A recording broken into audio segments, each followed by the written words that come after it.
I wish कि आप सब लोग बहुत अच्छे हैं। क्विक वेदर अपडेट, आज वेदर अच्छा है। 2 दिन पहले यहाँ पे हेल स्टॉर्म आया था। I am in Chandigarh right now. So अभी कल इट वाज सनी, आज भी बहुत अच्छा दिन है। My topic for today is success, because बहुत अभी बच्चों के बोर्ड एग्ज़ाम आ रहे हैं, ठीक है। तो मैं स्पेसिफिकली बोर्ड एग्ज़ाम के लिए आपको कुछ बताना चाहती हूँ और सक्सेस के बारे में कुछ बताना चाहती हूँ।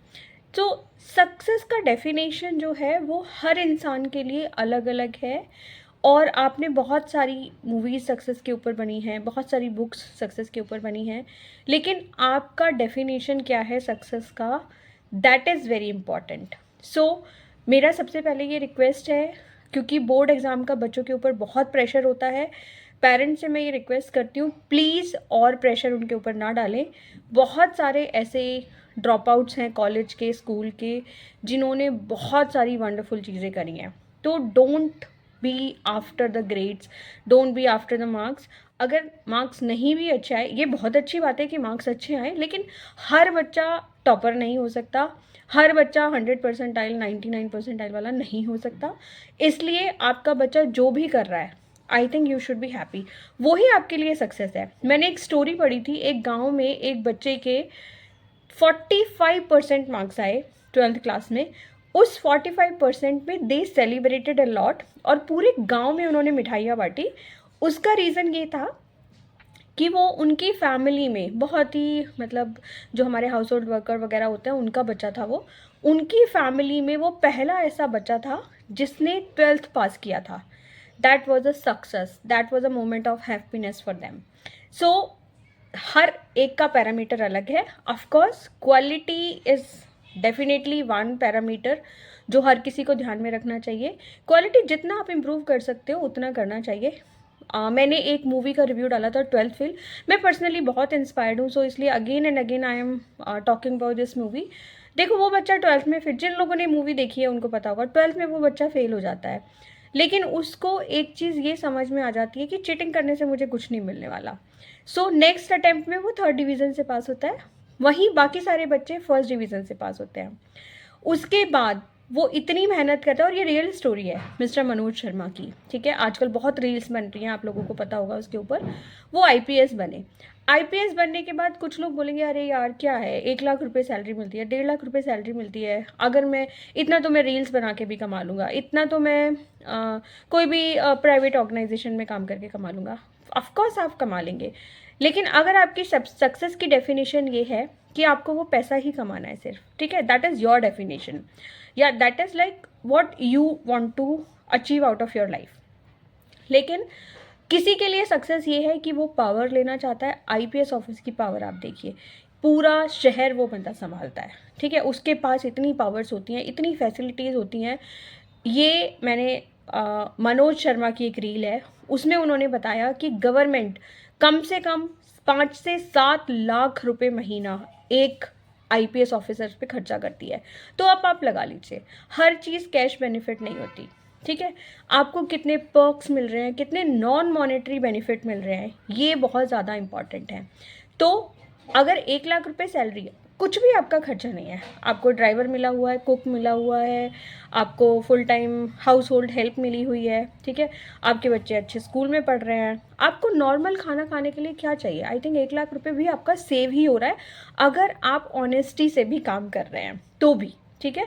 बिकॉज आपको look at like 8 lakh rupees अगर ओवरऑल आपका पैकेज है including the monetary and non monetary benefit, that is like sufficient in today's date.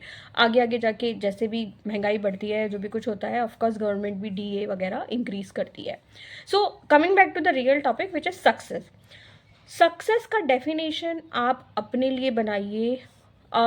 ये मेरी रिक्वेस्ट है पेरेंट्स से, अगर बच्चे पढ़ने में उतने अच्छे नहीं है, ज़्यादा प्रेशराइज मत करिए। आजकल बहुत सारी फैसिलिटीज़ हैं, बहुत सारे एवेन्यूज़ हैं।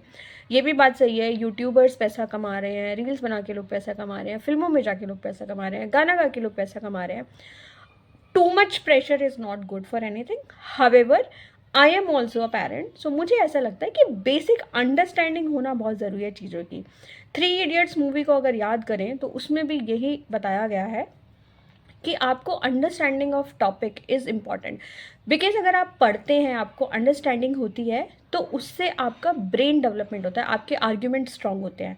हावेवर वो आपको सक्सेस दिलवा देगा ये कहीं गारंटी नहीं है, ठीक है। I think a happy child can be a more successful rather than an unhappy child. बहुत सारे केसेस ऐसे होते हैं कि ग्रेड्स नहीं अच्छा है, कुछ मिसहैपनिंग हो गई, तो प्लीज़ उन सब चीज़ों को अभी अवॉइड करिए। Make happy environment in your house. जितना मोटिवेट बच्चे को कर सकते हैं उतना करिए। अगर बच्चा 6 घंटे पढ़ रहा है, 5 घंटे पढ़ रहा है, नहीं 12 घंटे, 10 घंटे, 14 घंटे पढ़ सकता, लिव इट, कोई प्रॉब्लम नहीं है। अगर वो 6 घंटे वो क्वालिटी टाइम स्पेंड करके उतना पढ़ रहा है, which is fair, I think वो इनफ है, ठीक है। अगर ग्रेड 60%, 70%, 80% भी आ रहे हैं, वो अच्छे ग्रेड हैं, उससे सक्सेस को डिफाइन मत करिए। बहुत सारी रील्स इससे रिगार्डिंग आएंगी, आप देखिए। Because as a human being हमें, मैंने एक सबकॉन्शियस माइंड के ऊपर भी वीडियो बनाई थी, तो उसमें अगर आप कोई चीज़ बार बार बार बार देखते हैं तो वो कहीं ना कहीं आपके जीवन में इम्प्रेशन डालती है, आपकी लाइफ में एक इम्प्रेशन डालती है। सो इट्स गुड कि आप अपने आप को पॉजिटिव बनाएं।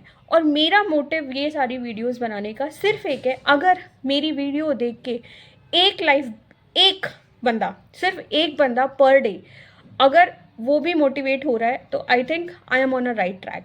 Because I am in the mid age, like mid average age, I am around I'm coming to late 30s now.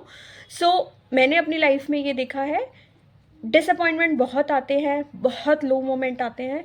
Please उस लो मोमेंट से अपनी सक्सेस और फेलियर को डिसाइड मत करिए। बहुत सारी अपॉर्चुनिटीज़ आएंगी। बच्चे जब छोटे होते हैं, 17, 18, 20, 25 ईयर्स के, हर किसी की लाइफ में चैलेंजेस होते हैं, हर किसी की लाइफ में डीमोटिवेशन होता है, फेलियर्स आते हैं। उन फेलियर्स से वापस आप कैसे ओवरकम करते हैं, अपने बच्चे को यही सिखाइए। अदरवाइज बहुत सारी मिसहैपनिंग्स भी होती हैं। With this I would again say, for me real happiness is the success. अगर आप खुश हैं तो आप सक्सेसफुल हैं, अगर आप खुश नहीं हैं तो आप सक्सेसफुल नहीं हैं।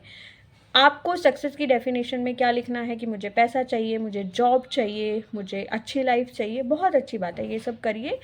एटलीस्ट इतना हो कि आप अपना परिवार अच्छे से संभाल पा रहे हैं, अपना फैमिली अच्छे से संभाल पा रहे हैं, दैट इज़ सक्सेस। ग्रेड्स आप किसी चीज़ में अच्छा नहीं करें, या मेरा बच्चा क्लास में नहीं अच्छा कर रहा है, या ये सब नहीं कर रहा है, I think that is immaterial. With this I think now we have understood the point of success. For more such video, I would request you to follow, share and subscribe my channel. Please comment अगर आप किसी specific topic पे मेरे views जानना चाहते हैं. I will be happy to share my opinion. Thank you so much.